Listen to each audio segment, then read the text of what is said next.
Bentornati amici, oggi parliamo della Teodicea di Leibniz. Si tratta dell'ottava e ultima lezione sul grande pensatore tedesco. La mia gattona Sophie e io vi diamo il benvenuto. Sophie dovrebbe aiutarmi nelle video lezioni, però è una gatta, dice che non capisce, non sa parlare e non sa leggere, quindi non può aiutarmi. Vuoi andare a mangiare, Sophie? Va bene. Saluta i nostri videoascoltatori. Sofì, guardate com'è bella questa gattona che ha compiuto 4 anni, va bene, la lasciamo andare. E allora occupiamoci di Leibniz, della Teodicea, una parte importante della filosofia di Leibniz. Che cosa vuol dire Teodicea? Teodicea vuol dire giustizia di Dio, ma vuol dire anche giustificazione di Dio. Finora abbiamo parlato poco del dio di Leibniz, abbiamo detto che crea le monadi, che gerarchizza, ma anche, e il che è molto importante, che fornisce ad ogni monade una definizione completa che spiega finalisticamente tutti gli eventi che caratterizzeranno quella sostanza individuale o monade, in base al principio, vi ricordate, di ragion sufficiente. Dio in Leibniz non è un'aggiunta estrinseca, Dio è strettamente legato alla logica, alla metafisica e alla morale. Leibniz è un sincero cristiano ed è mosso dalla volontà di difendere il Dio cristiano e di argomentarne l'esistenza. Leibniz è profondamente critico nei confronti del Dio di Cartesio e anche del Dio di Spinoza. Beh, che critichi la visione del Dio di Spinoza? Diciamo che è scontato. Leibniz infatti non può accettare né che Spinoza identifichi Dio con la natura, né che lo consideri determinato, non libero. Spinoza nega la libertà della creazione e nega la contingenza del mondo creato, ma Leibniz è fortemente ostile anche al Dio di Cartesio.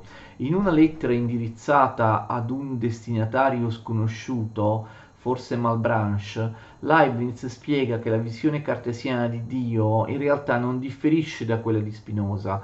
Al di là della mistificazione di quella che per Leibniz è la mistificazione cartesiana delle cause finali divine che noi non comprenderemmo, l'universo fisico di Cartesio è prettamente deterministico e ogni traccia di finalismo scompare. Il Dio di Cartesio non ha nulla a che vedere con il Dio della fede. Il volontarismo cartesiano pone la volontà di Dio al di sopra del suo intelletto, a tal punto che persino le verità eterne, quelle della logica e della matematica, vengono considerate in Cartesio l'esito di un atto creativo libero da parte di Dio.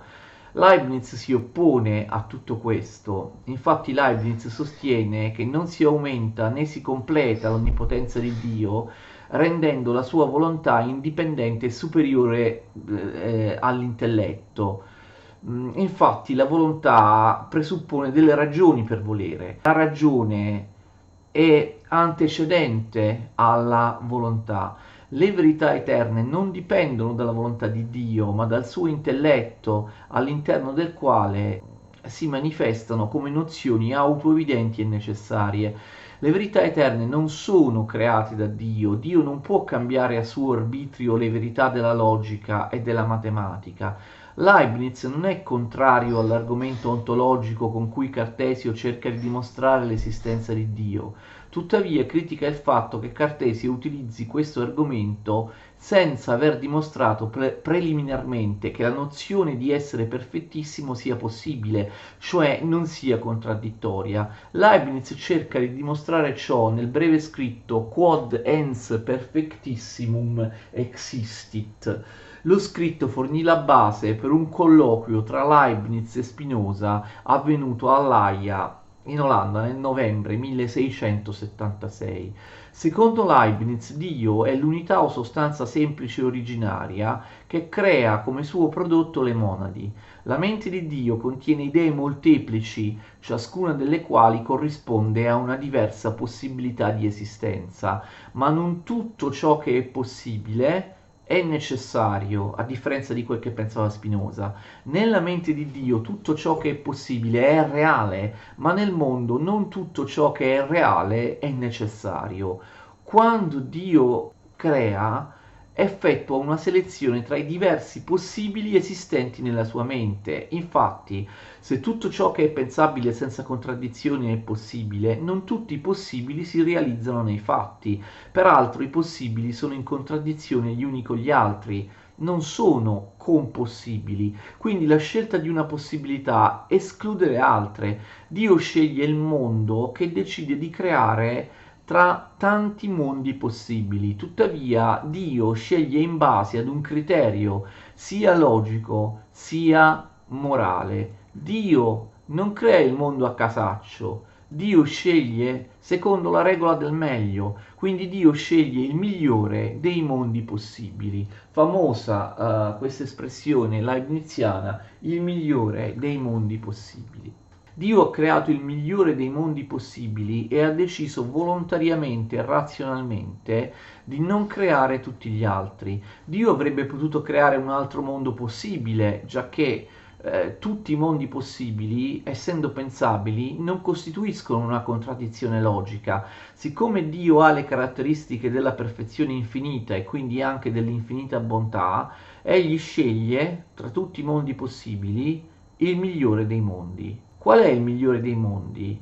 È quello che si rivela il più semplice nelle sue ipotesi, ma anche il più ricco di fenomeni. Il migliore dei mondi possibili, non è un mondo perfetto, ma è migliore di tutti gli altri possibili e proprio per questo è stato creato da Dio. Queste visioni teologiche hanno conseguenze molto importanti sia sul problema della libertà sia sul problema del male. In entrambi i casi Leibniz verrà criticato e verrà accusato di cadere in contraddizione.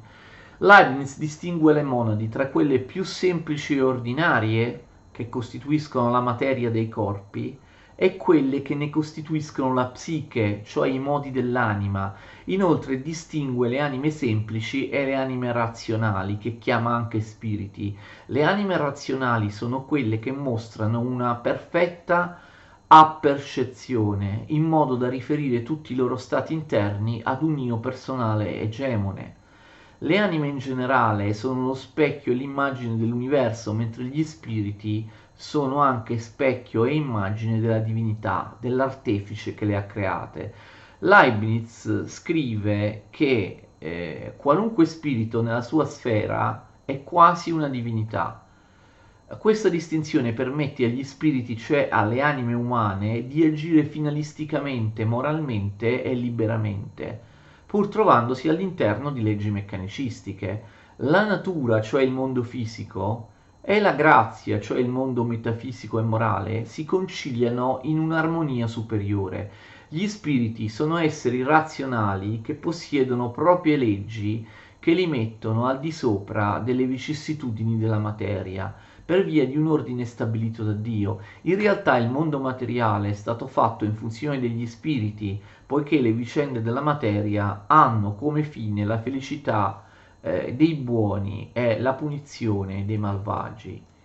Come ho già accennato, la difesa dell'esistenza del libero arbitrio, che da parte di Leibniz sarà sempre coriacea, caparbia, attirerà molte critiche. Infatti, come si può accettare il libero arbitrio? Come si può accettare la libertà delle sostanze semplici o monadi quando queste monadi, come sappiamo, in virtù del principio di ragion sufficiente, agiscono lungo tutta la loro esistenza in base a un dover essere inserito nella loro definizione?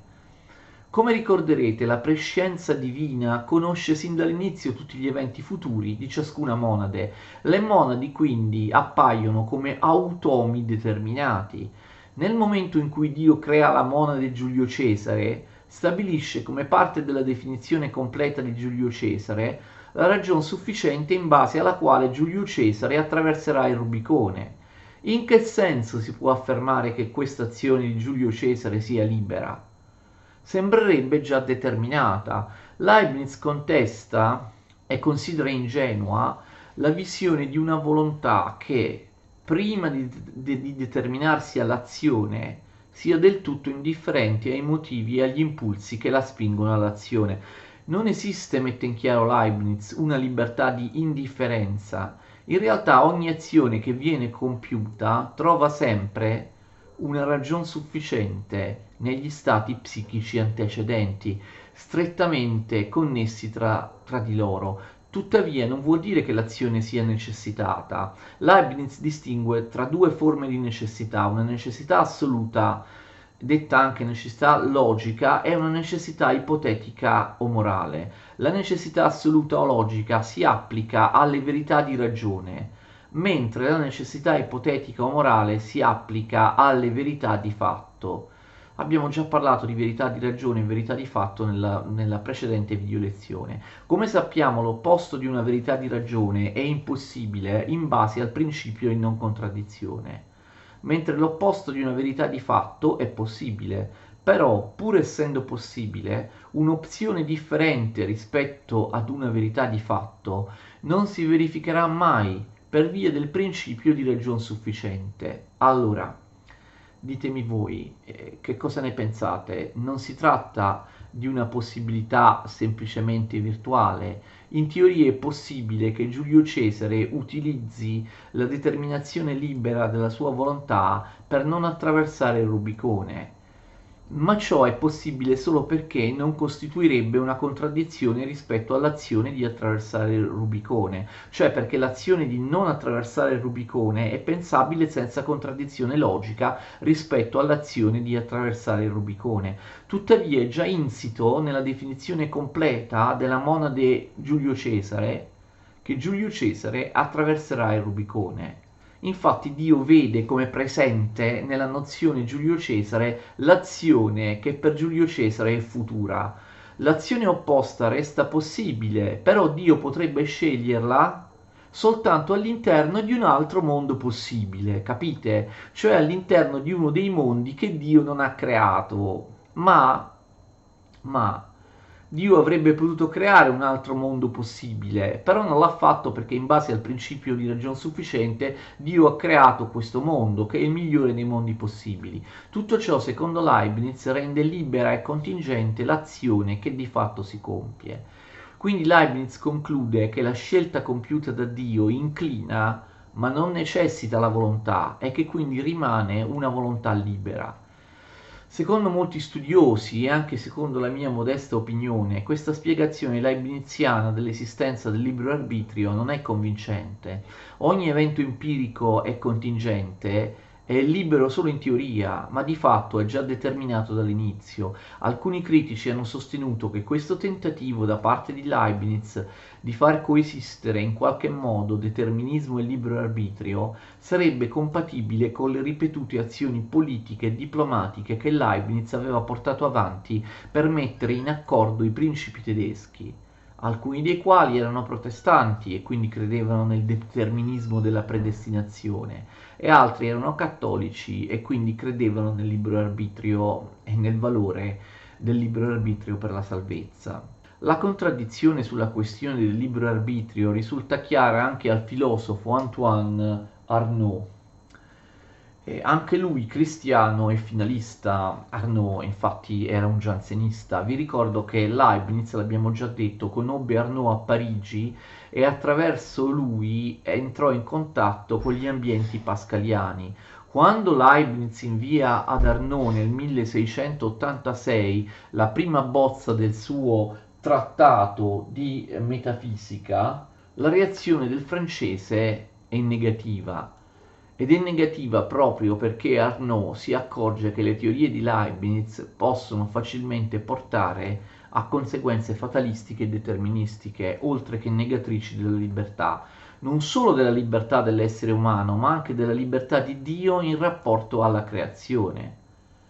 Arnaud contesta la 13ª proposizione dell'opera di Leibniz, all'interno della quale il filosofo tedesco scrive: la nozione individuale di ogni persona racchiude una volta per tutte ciò che ad essa accadrà. Arnaud si avvede che tale affermazione deriva dalla logica di Leibniz, ovvero da come Leibniz ha dedotto la nozione di sostanza individuale dal nesso tra soggetto e predicato, nesso che Leibniz considera unicamente come analitico. Molto difficoltosa è anche la trattazione che Leibniz riserva al problema del male. Possibile dimostrare il libero arbitrio? Possibile dimostrare che il male sia compatibile con un Dio sommamente buono? Oltre al problema di giustificare l'esistenza del libero arbitrio, Leibniz si trova davanti al problema di giustificare il male. Se Dio è perfetto e sommamente buono, e peraltro ha creato il migliore dei mondi possibili, come si spiega che abbia creato o abbia permesso il male? Leibniz fu duramente contestato dal grande illuminista Pierre Bayle. Nell'edizione del 1697 del suo Dizionario storico-critico, Bayle cerca di dimostrare, attraverso argomentazioni precise e puntuali, che una teologia razionale che attribuisce a Dio la somma bontà come una caratteristica chiara e distinta, pienamente comprensibile alla mente umana, corrispondenti all'idea di bontà che esiste nella mente umana, non può giustificare in alcun modo l'esistenza del male. Per quanto sembri singolare, Bell sostiene che l'unica soluzione logica corrisponde a quella degli antichi manichei, che ritenevano che il male derivasse da un dio cattivo. Siccome è impossibile che un dio buono abbia creato il male, dovrebbero esistere due divinità, un dio buono che ha creato il bene, un dio cattivo che ha creato il male. Dopo la sua morte, Leibniz sarà ripetutamente criticato e schernito da Voltaire, che cercherà di mettere in ridicolo l'idea che il nostro sia il migliore dei mondi possibili. Questo è assurdo secondo Voltaire proprio per via dell'esistenza del male. Molti hanno accusato le critiche di Voltaire di superficialità. Infatti Leibniz aveva spiegato che l'idea del migliore dei mondi possibili non implica affatto l'assenza del male. Comunque l'ottimismo leibniziano sembra incompatibile con la presenza del male nel mondo. Per rispondere alle obiezioni, Leibniz pubblica in forma anonima nel 1710 la sua opera più lunga, ovvero i Saggi di Teodicea. Saggi di Teodicea. Prima di tutto Leibniz sostiene che il male non esiste come una realtà positiva, bensì come privazione del bene. Era la soluzione adottata da Agostino e dai neoplatonici. Questa privazione del bene, spiega Leibniz, deriva dalla inevitabile limitazione delle cose create, che non possono aspirare alla perfezione di Dio. Leibniz spiega che il migliore dei mondi possibili non lo è in senso assoluto, ma in senso relativo. Migliore, come abbiamo accennato, significa più logico e più coerente, significa anche più ricco di fenomeni. Inoltre Leibniz dice che il bene e l'armonia dell'universo vanno visti nell'insieme, nel tutto, e non nega l'esistenza del male all'interno di singole parti. Anche in un'opera d'arte, una parte di essa può essere considerata brutta se presa singolarmente e isolatamente. La presenza del male in una singola parte si giustifica perché contribuisce all'armonia dell'insieme. Il male morale, anzi, contribuisce a far risaltare meglio l'armonia e la perfezione di un organismo etico complessivo. Come nel caso della giustificazione del libero arbitrio, anche la giustificazione della presenza del male da parte di Leibniz appare estremamente discutibile. In realtà la teologia razionale post-cartesiana non permetteva più, come avveniva in passato, di sostenere che la bontà divina fosse strutturalmente diversa dalla bontà umana, che la bontà divina fosse incomprensibile all'uomo, fosse misteriosa dal punto di vista dell'uomo. Non si poteva più dire Dio è buono anche se noi non capiamo come eserciti la sua bontà, anche se noi non capiamo come la somma bontà di Dio sia compatibile con l'esistenza del male. Se ci si attiene all'impostazione della teologia razionale di Cartesio, si deve necessariamente concepire la bontà di Dio come un'idea chiara e distinta, pienamente accessibile alla ragione umana. L'idea chiara e distinta di bontà innata nella mente umana è del tutto analoga all'idea di bontà che esiste nella mente di Dio e che Dio stesso ci ha comunicato, ci ha messo nella nostra mente. In questa ottica le caratteristiche ontologiche di Dio, l'onnipotenza appaiono in contraddizione con le sue caratteristiche morali, la somma bontà, l'amore per gli esseri umani. Dio avrebbe potuto evitare il male, ma non lo ha fatto. Leibniz e tutti coloro che cercano di riaffermare e giustificare le caratteristiche del Dio cristiano all'interno del nuovo quadro della scienza moderna finiscono per inventare teodicee contraddittorie e per cadere facilmente nell'accusa di determinismo. Questo non riguarda solo Leibniz, ma anche molti altri, ad esempio Malebranche e gli occasionalisti. La critica illuministica alla religione in generale e al cristianesimo in particolare, all'epoca di Leibniz, era già avviata.